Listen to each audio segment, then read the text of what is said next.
అని వినాలనుకున్న వాళ్ళు చాలామంది ఉన్నారు. వారు కూడా చెప్పదలుచుకున్నాను. ఏం చెప్తారా అని వినదలుచుకున్నారా, లేక ఏం చెప్తారా చెప్పింది మేము ఏం చెయ్యాలా అని, అంటే చెయ్యడానికి సిద్ధంగా ఉంటూ ఏం చెప్తారా అని వినేవాళ్ళు ఉంటే వాళ్ళందరికీ పనికొచ్చి ఒక చిన్న సందేశం. కష్టమైంది ఏం చెప్పట్లేదు, ఎందుకంటే కొన్నాళ్ళుగా మనస్సును కలత పెడుతున్న ఒక విషయం ఉంది. ధర్మానికి దెబ్బ తగులుతున్నటువంటి విషయాలు, దానికి కొంత కారణం మన అజ్ఞానం, మన ఉదాసీనత, మన నిర్లక్ష్యం. మరొక కారణం ఏంటంటే ధర్మాన్ని దెబ్బతీస్తే దేశాన్ని దెబ్బతీయచ్చని మనకు తెలియదు, కానీ మన శత్రువులకు తెలుసు. అందుకే మన ధర్మం మీద అవాకులు చవాకులు పలుకుతూ, ధర్మంపై ప్రేమ తప్ప అవగాహన లేని మనకి మన ధర్మం మీదే అనుమానం కలిగేటట్టు దుష్ప్రచారాలు చేస్తూ దానితో దేశాన్ని దెబ్బతీయడానికి విదేశాల నుంచి స్వదేశంలో కూడా అనేక దుష్ట వ్యూహాలు జరుగుతున్నాయి. కొంచెం తెలిసిన వాళ్ళకి మాత్రం ఈ ధర్మం ఎలా రక్షింపబడుతుందా అని ఒక వేదన కలుగుతుంది, దేశం క్షేమంగా ఉండాలని ఒక బాధ కూడా కలుగుతుంది. ఉండాలని కోరిక కూడా ఉంటుంది ఇక్కడ. అలాంటి కోరిక అందరికీ ఉండాలి. అందరూ మన పరంపరలో దేశం బాగుండాలి, ధర్మం బాగుండాలని కోరుకోవడమే అత్యంత ప్రధానం. అది రెండు కోరుకుంటే మనం ఎలాగూ బాగుంటాం. అందుకే అందరూ క్షేమం కోరుకోవాలి. అందరి క్షేమం కోరుకునే సనాతన ధర్మం క్షేమంగా ఉండాలి. దానికోసం మనం ఏదైనా చేయాలి, మనం చేయగలిగింది.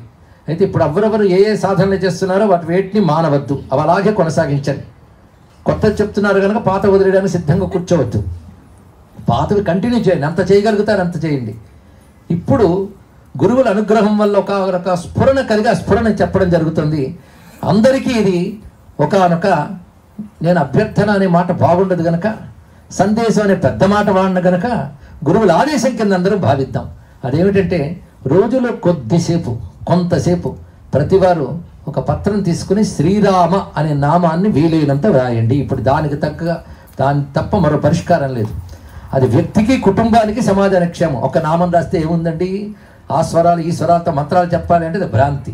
ఎందుకంటే రామనామం ఒక్కటి చాలు మనల్ని తరింపజేయడానికి. అది మనల్ని, ప్రపంచాన్ని కూడా కాపాడుతుంది. ఇది నీడ్ ఆఫ్ ది అవర్, చాలా అవసరం. దేశం కోసం ధర్మం కోసం చేస్తే నాకేమనద్దు, మీరు రాస్తున్నారు కనుక మీకు కూడా మీరు రాస్తారు. ఎంత వీలైతే అంత అనే మాట మాత్రం గుర్తుపెట్టుకోండి. బిజీ కారణాలు చెప్పద్దు. ఒక్క 5 నిమిషాలు లేదా 2 నిమిషాలు సంఖ్య పెట్టుకోవద్దు. రామకోటి అని నేను లేదు, రామనామం రాయమన్నాను నేను. రామకోటి, నేను రామనామం రాస్తూ రామకోటి రాస్తున్నా అనద్దు, రామనామం రాయండి అంతే. ఇక్కడ నువ్వు 1,00,000 అవుతుందో 1,00,000 అవుతుందో టార్గెట్స్ పెట్టుకోకు. రోజు విడిచిపెట్టకుండా చెయ్యి. 2 రోజులు కలిపి 3వ రోజు రాస్తాను అనద్దు. 2 రోజులు కలిపి 3వ రోజు తిన్నప్పుడు చెప్పుంటామంట. ప్రతిరోజు రాయండి, అది ఒక్కటే. ఇదేం కష్టం కాదు కదండి. సంధ్యావందనాలు ఎంత చెప్పినా చేయని వాళ్ళు ఉంటారు, పర్వాలేదు, ఇది రాయండి. ఇది మాత్రం మానద్దు. అయితే ఇది చెప్పారు కదా అని మునుపు చెప్పినట్లు నాకు ఇచ్చిన మంత్రాలు స్తోత్రాలు మానేస్తాను మాత్రం అనుకోవద్దు. అవి చేస్తూ, ఇది మన కోసం, దేశం కోసం మీరు చేసి చూడండి. రామనామ అనుకున్న మహిమ అంతా ఇంత కాదు. దానివల్ల ప్రభావం ఎంత అవుతుందంటే నేను మరో ఉపన్యాసం చెప్పాల్సి వస్తుంది. కనుక ప్రతి వారు కూడాను ఇవాళ ఒక దీక్ష తీసుకుందాం. గురు పూర్ణిమ సందర్భంగా నేను వీలైనంత రాస్తాను. రోజుకి నీ ఇష్టం. ఇవాళ 5 నిమిషాలు కుదిరింది అనుకో 5 నిమిషాలు రాయి, 2 నిమిషాలు కుదిరితే 2 నిమిషాలు రాయి. అది పొద్దున కుదరకపోతే సాయంత్రం రాయి పడుకునే లోపల. అయితే ఉదయం ఒకసారి స్నానం చేయాలి, స్నానం చేసిన తర్వాతే దీక్ష. ఎలా పెడితే అలా కాదు. కనీసం ఒక రాత్రి వేళ కాళ్ళు చేతులు ముఖ ప్రక్షాళనం చేసుకునేనా రాయండి. ఇక్కడ ఎంతో కొంత ఆ వ్రాయనిది ఆ రోజు నేను నిద్రపోను అని ఒక సంకల్పం తీసుకుని ఎంతమంది మళ్ళీ పూర్ణిమకి రాసి చూపిస్తారో చాలా సంతోషం. ఇక్కడ శ్రీరామ, అంతకు మించి ఏమీ వద్దు. ఇక్కడ రాసేటప్పుడు అనుకోండి శ్రీరామ శ్రీరామ శ్రీరామ చాలు. ఎందుకంటే ఈ యుగంలో ఇంతకు మించిన గొప్ప మార్గం మరొకటి లేదు. అది ఎందుకని తర్వాత మీకే తెలుస్తుంది. మీ జీవితంలోనే మార్పు కనిపిస్తుంది, మీ ఆలోచనల్లో మార్పు కనిపిస్తుంది. అది రాస్తున్నప్పుడు మీకు తెలుసో తెలియకుండా ఇంద్రియాలు, మనస్సు రాముడితో అనుబంధం ఏర్పడతాయి. అదొక్కటి చాలు. రామ అంటే ఆనంద స్వరూపం, అది సర్వదేవతాత్మకమైన స్వరూపం, అదే శ్రీరామ. అది మనకి ఈ రోజున గురు పూర్ణిమ సందర్భంగా మన గురు పరంపర అంతా కలిసి మనకి ఆదేశిస్తున్నారు, ఉపదేశిస్తున్నారు, నిర్దేశిస్తున్నారు. ఆదేశం, ఉపదేశ, నిర్దేశం. ఆదేశం అంటే ఇలా చెయ్యి అంతే, క్వశ్చన్ లేదు.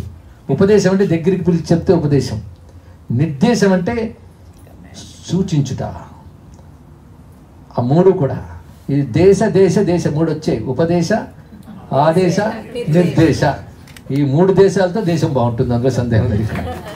ఈ దేశంలో ఇచ్చేవాడు కనుక దేశికుడు అని గురువుకు మరుగు పేరండి. గురువుకి ఎన్ని పేర్లు? ఆచార్య, దేశిక, ఉపాధ్యాయ, గురు, ఎన్నో పేర్లు ఉన్నాయి. ఒక్కొక్క దానికి ఒక లక్షణం. ఏదేమైనప్పటికి కూడా ఇవాళ మనందరం శ్రీరామ గురువు పాదపద్మాలను ఆశ్రయిద్దాం. నామస్మరణాదన్యోపాయం నహి పశ్యామో భవతరిని. అనేక శాస్త్రములు చదవగా, అనేక పెద్దలతో తిరగ్గా, అనుభవంతో కలుపుకుంటే తేటపడిన అంశం ఏమిటంటే భగవన్నామం తప్ప మరొక గతి లేదు. తెలుసుకోండి. ఇక్కడ ప్రాథమిక స్థాయిలో భగవన్నామం ఉచ్చరిస్తాం. చెయ్యగా భగవన్నామం మీకు ఎలా అనుభవానికి వస్తుందంటే విచారణ నుంచి చిట్ట చివరికి స్మరణలోకి వెళ్ళిపోతుంది. అందుకు మనందరికీ ఆ శ్రీరాముని అనుగ్రహం సంపూర్ణంగా లభించుగాక. రామానుగ్రహంతో రావణ వర్గం తొలగుగాక.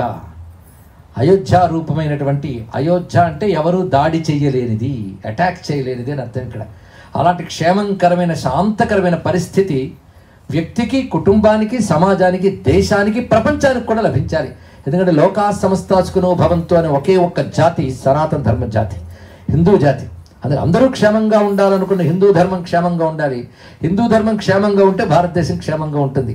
అందుకే భారతదేశ భవిష్యత్తు సనాతన ధర్మం అభివృద్ధి మీద ఆధారపడి ఉంది అనే వివేకానంద మాటను ఒక్కసారి గుర్తు తెచ్చుకొని ఆ రామనామాన్ని మనొక్కసారి పలుకుదాం. నేను మీ చేతి చెప్పించేది మాత్రం శ్రీరామ జయ రామ జయ జయ రామ, రాసేది మాత్రం శ్రీరామ. శ్రీరామ జయ రామ జయ జయ రామ, శ్రీరామ జయ రామ జయ జయ రామ, శ్రీరామ జయ రామ జయ జయ రామ, శ్రీరామ జయ రామ జయ జయ రామ, శ్రీరామ జయ రామ జయ జయ రామ.